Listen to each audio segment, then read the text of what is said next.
নমস্কার বন্ধুরা, এখন তো গরমের সময়, এখন নতুন আম উঠেছে, কাঁচা আম নিয়ে চলে এসেছি। এই যে কাঁচা আম দিয়ে বানাবো আম কাসুন্দি। কিভাবে আম কাসুন্দিটা বানাই আপনারা ভিডিওটি দেখতে থাকুন। আমাদের এখানে কালকে ঝড় হয়েছিল, ঝড়ে পড়েছিল আম, এই আম দিয়ে বানাবো আম কাসুন্দি।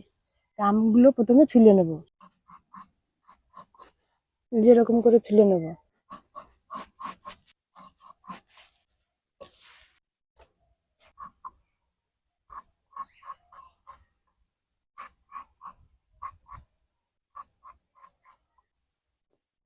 আমগুলো ভালো করে ছুলে নিয়েছি, এবার ধুয়ে নেব।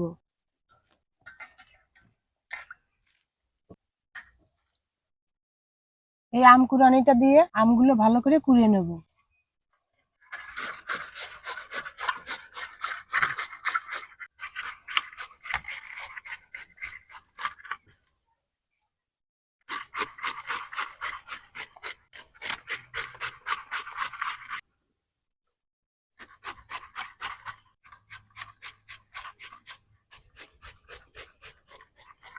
আমগুলো সব কুড়িয়ে নিয়েছি, এবার উনুনটা ধরিয়ে নেব, মশলাগুলো করে নেব।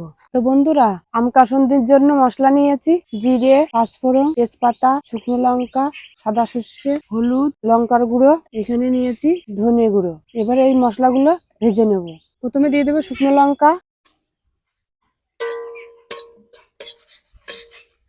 এবার দিয়ে দেবো পাঁচফোড়ন,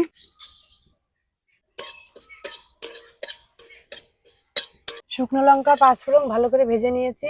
এবার দিয়ে দেবো জিরে, এবার দিয়ে দেবো তেজপাতা, এবার দেবো সাদা সর্ষে।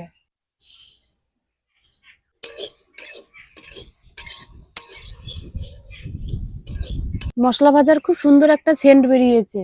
এবার মশলাটা নামিয়ে নেব। কড়াইতে দিয়ে দেবো সর্ষের তেল। ভেজে রাখা মশলাটা আমি আধ ভাঙা করে বেটে নেব।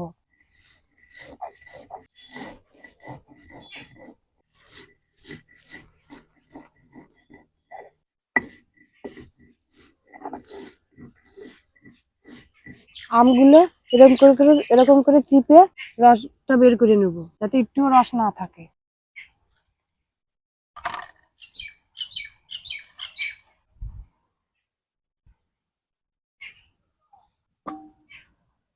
আপনারা চাইলে মিক্সারও করে নিতে পারেন।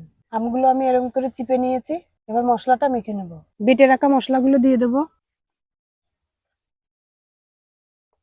এবার দিয়ে দেবো লঙ্কা গুঁড়ো, যে যেরকম লঙ্কা খেতে ভালোবাসে সেই রকম পরিমাণে লঙ্কা দিতে হবে। এবার দিয়ে দেবো ধনে গুঁড়ো, এবার দিয়ে দেবো হলুদ গুঁড়ো, স্বাদ মতো লবণ।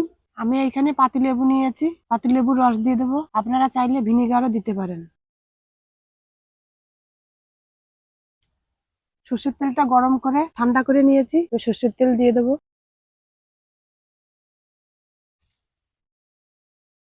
এবার ভালো করে মিক্স করে নেব।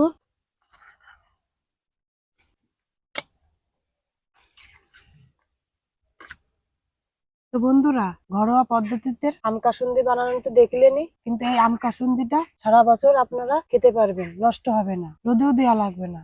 আম কাসুন্দিটা কিরম হয়েছে অবশ্য কমেন্টে জানাবেন।